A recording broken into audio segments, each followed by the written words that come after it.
Yes, now it is my turn. Just want what you are.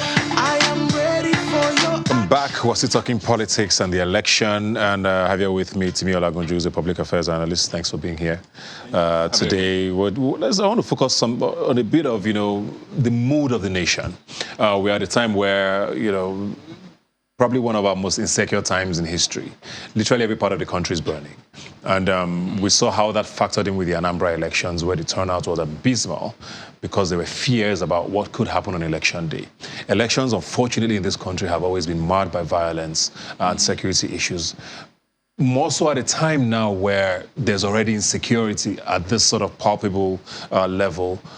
How worried are you about, as things build up to February next year? Well, there is a reason to worry, but there's also a reason to hope. Because when you look at the trajectory of things, you see that Nigerians seems to be much more engaged civically in the process that builds up to the election. And as against what we had, in the last election or what we had, in elections before this one or in 1999. So somehow there is a building of civic momentum. And that building of civic momentum is an important milestone that we need to somewhat celebrate. Yeah. What's from the security perspective, with the security operatives, are you seeing any deliberate sort of moves that are giving you this hope? Well, on a lighter note, as deliberate as the EFCC being at the PDP convention. But, which was very interesting, to be honest. I'm like, what are they observing? Ghana go bags. That was interesting, but go on, yeah. But the point is the fact that, you see, when it comes to the context of what it is, the honor still boils down to we the people to begin to tell the institutions of governance how things should work. For example, institutions of governance that are key to the election. INEC is a major institution of governance key. The security apparatus or institution is a key part of that. So it's important that we start to tell them that we are not onlookers anymore, but that we're expecting them to work at a certain standard or threshold that we're going to hold them accountable to. Yeah. I think that's where we need to start from. Very, very important. I think we're joined online by Rinu Oduola, who's an activist. Thank you very much, Rinu, for joining us. I want to talk about, I don't know if you saw the video that was online I think yesterday or 2 days ago, allegedly from an election somewhere in Lagos, I think Alimosho, where we had gunshots, and it's not very uncharacteristic of politics in Nigeria, but with that particular video, it was quite disturbing at the level of chaos and violence. What does that tell you about what's to come? Well, I think that in that video, we did not just hear gunshots. We also saw citizens, fighting with each other, dangerous weapons being freely used in the presence of security operatives, in the presence of police officers, in the presence of soldiers, whose duty is to protect lives and property. They were just standing there while citizens were fighting with each other. The issue is that they have been bought by partisan members, who want them to do their bidding. So they just, stand aside and just watch. And we should now consider this in the larger frame of the general elections, where we have people who are committing electoral violence, thuggery, and all of that. And our security operatives who are supposed to be there are just standing aside. And this, still comes down to the question of, are we even going to have peaceful elections in 2023? Just like you asked, Barrister Timi. The question is, why can't we even have a peaceful country? These days we've had increased violence, from the north to the south, virtually every region in Nigeria. There's been a dramatic increase in banditry, kidnappings, killings, and our government and security forces have failed, to respond effectively to these issues, to the threats to people's lives and securities. Then we should now examine the problem with the elections. We claim to practice a democracy, a government that is supposed to be for the people, by the people. But in Nigeria, are elections about the people? The answer is no. For a very long time, the elections hasn't been about the people, but about the leaders. We all know that once you win election in Nigeria, you have the imaginable wealth, privileges without accountability. That is the problem. Politicians collect salaries and allowances that cannot be justified. They are awarded or get contracts that the costs are inflated and probably are not going to be executed. They are going around in SUVs, with retinue of security personnel. And as long as this is the case, we are going to have mini wars on our hands, whenever there are going to be elections. Forget about the campaign promises. Our elections are not about the people. They are about the political class. So as long as we are practicing what I call MMM politics, where politicians will give 5% during campaign to take back 200% when they get into office, a systematic fraudulent situation, we cannot have peaceful elections. Something you mentioned earlier that I wanted to touch on when you talked about, we also saw citizens fighting each other is very, very important because, yes, the politicians, we get to blame them a lot for all of this, and validly so. But the people are also sort of a pawn in this entire game. And it doesn't look like it's going to stop anytime soon because we know, first of all, the state of poverty in this country. I don't necessarily like to use the illiteracy as an excuse because whether you're illiterate or not, you kind of know what's good for you. But, there's now a belief that what you can get at a time is what's most important against what you can gain long-term from these situations. The citizens have now become a part of this political system. And it doesn't look like it's going to stop anytime soon, is it? Well, I don't think that it's going to stop anytime soon. If we do not address the causes and the effects, of this violence. You see, over the years, Nigerian politicians have become more desperate and desperate in retaining power, in being intolerant of opposition, criticism, and effort at replacing them. Nigeria is a broke country, like someone said, but politicians are spending billions of naira on campaigns, and vote buying in order to win the elections to lead a broke country. It's broke, but every elected political office holder will come out richer than they were before getting there. Nigeria is broke, but people won't stop killing themselves to get a chance at the seat of power. So can we actually say that these leaders are in the quest to serve the people? I think according to human rights, at least 100 people died in the elections in 2003. Not less than 300 people were killed in 2007. Over 800 people were victims of electoral violence in 2011, with more than close to 70,000 people being displaced. Like you said, some of the issues of poverty. And we could say that, poverty has been literally weaponized in the country. And our politicians have refused to treat that. That is one of the problems. Two is the issue of accountability that I've mentioned earlier. There has been little to no police response to reports to threats, acts of violence by hired political thugs, against voters, such as the instance in the Khartoum violence. At least 4 people were killed in that violence. How many people have actually been arrested? How many people have actually been prosecuted for what happened? Nothing has been done. Voters and election officials have either said that police officers will stand by or run away, when violence is happening in the country. Because this issue that we're talking about has to be treated. The causes have to be treated first, before then we can begin to talk about peaceful elections. Okay. I'll come back to you, Renu. Let me come back with Timi here in the studio, The violence is one thing, but I think the turnout for me is also very important. And some places where we don't even know if elections will hold. We saw, I think, it must have been a month or so ago, where people were trying to register for voting in Imo State. And we had this terrorist, like we have called them now, come and they killed an INEC official there and made everybody lie down. They were shooting in the air and saying no voting is going to happen here, which means no elections will hold in Imo State according to them. We're hearing a lot of that in the southeast. There are places in the northeast where we don't even know if elections are going to hold. Parts of the northwest as well. We're seeing what's happening in Sokoto recently. So how much of, I don't know how to put this question, but there's a lot more than even just turning out. We don't even know how seamless the elections will be because security is such an integral part of this entire process, isn't it? Yes, it is. And painfully so, like you've rightly mentioned, Nigeria is more divided than it was some decade ago, right? And because of that increased division, the challenge that comes with it is the challenge of agitation, terrorism, and also a challenge of a perception of inequitable distribution of resources and power.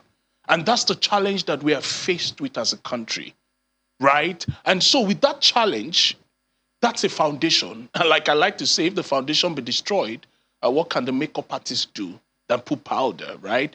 And so what we've had is a powdered approach to solving these challenges, the challenge of an increased division and perception of division in the country. That's one key challenge. Now, when it comes to voters' turnouts, there's something I'd like to mention. You know, sometimes we have a tendency, right, to blame people for not being able to come out on the day of elections. For example, INEC says there are over 80 million, plus registered voters, and there are only 20 million people that voted for, the current government. In the last election, there were over, I think, 37 million overall turnout of voters out of the over 80 million registered voters. Now, the truth about it is that INEC also needs to look inwards because there seems to be a systematic disenfranchisement of people. And by this, I mean that how do you expect someone who became 18 when they were studying, for example, sociology in Uyo and registered for their voters card in Uyo, and then election came, they had graduated and moved on to start working in Port Harcourt, to now easily move from Port Harcourt to Uyo to vote. But INEC claims that moving is very easy now online. Oh, yes. Interestingly, for many people that have tried, because I'm in the key process of trying to help people transfer their voters' their card, polling booth, yeah. their polling booth from one location to the other. But one key thing INEC needs to know is that even a lot of Nigerians do not know that they have to do these seemingly simple things. And a lot of Nigerians, too, do not even know where to do it. And that is a key challenge. It is not just about providing the infrastructure. You also must show people where to get what. That is very important. Secondly is the fact that even the very website itself, for some persons, it has not worked sufficiently well. So those are the feedbacks, because feedback is the breakfast of champions. We know that Nigeria is much more divided than it is. Yes. We need to do something about that urgently. Yes.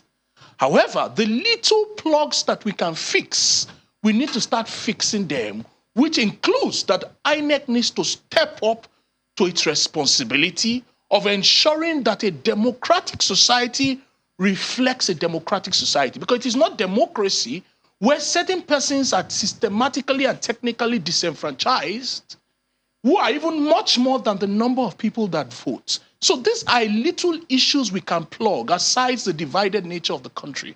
Yeah, that's a very fair point. But I want to sort of talk about, with the PDP convention yesterday and how this might affect the mood. Like I said, there was a lot of agitation for zoning. Zoning should not necessarily be a factor in any country when you're looking for the ideal candidate, but we're in a country where that kind of matters to a lot of people. And the Southeast has always said we need to be pacified. Do you see that having an effect on anything with regards to how they react at the end of the day and with whatever also the APC might do with who they select? And so, I talked about, this is a key question you asked. Yeah. I talked about the fact that the perception of division is much more in General Buhari's government than any other government that we've seen in the last few years. That perception of division is much more. And to be fair to the Southeasterner, I'm from the Southwest, but I think it is time to open the floodgates for a competent Southeasterners to provide certain leadership to this country. Now, you might say that zoning is not, it's just a traditional way of getting things done. We must understand that culture, not politics, determines the success of any nation. Mm-hmm. And even the American system that we are quick to cite has its culture. For example, how do you explain rationally in an advanced democracy where a president that did not get majority votes, Donald Trump, became president because of Electoral College? That is a certain culture ingrained in their system that is part of their democracy. Yeah. Now, zoning, for the sake of equity, has become part of the cultural norms or nuances around the Nigerian political environment. And it is important that we start to observe some of these cultural nuances, or else we will not have an equitable union.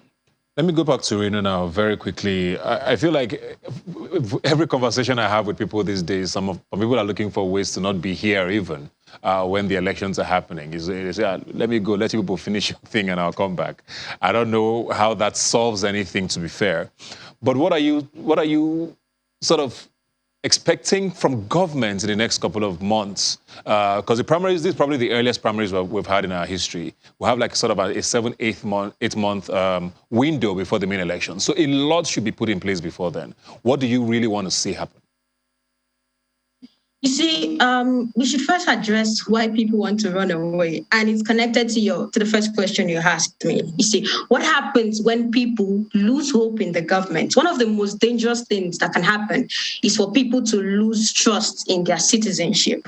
How has Nigeria rewarded our citizens, with unemployment, failing institutions, insecurity? The government of the day, like Timmy said, seems to be missing in action. So there is chaos. Extreme work needs to be done to reinvent the thought of the Nigerian people, for us to realize that Nigeria is worth fighting for. Now, to ensure that people have trust in this process, one is to ensure protection. Nobody wants to die. I don't want to die because I went out to vote for a politician or for a system that I've always known has failed me. That is the problem. It's the job of the INEC to ensure that the process for elections, free and fair elections, is regulated. It is also squarely the job of the police to secure an environment for elections to take place.